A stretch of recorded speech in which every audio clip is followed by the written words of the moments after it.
đất khăn nai hà tớ vui lu nắng xuân đất khăn nai hà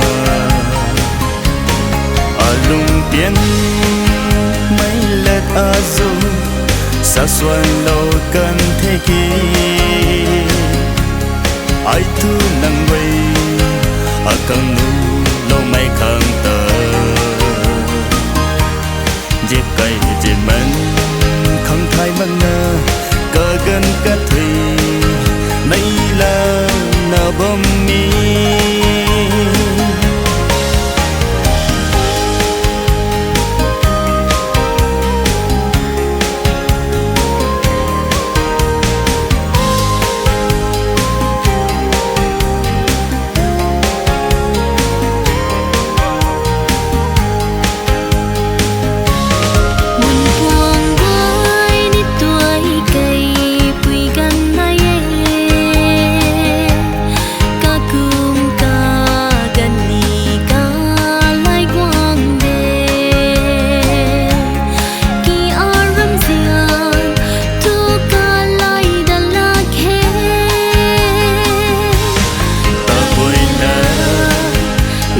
sa đất khăn nai hà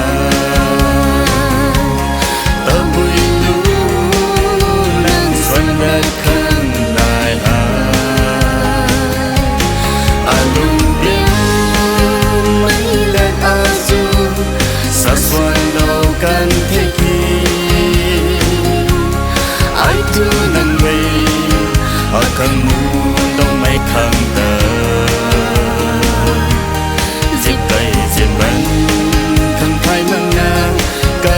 cát thủy nay là nở bom mi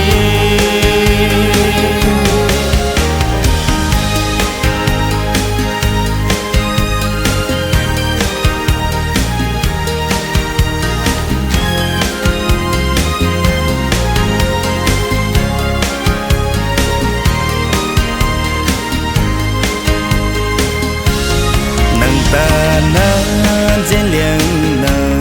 lùng trăm bấm ni đôi ngào nở cùng sầu đâu na bấm khăn này là na paradise câu lùng trăm ni ta vui lỡ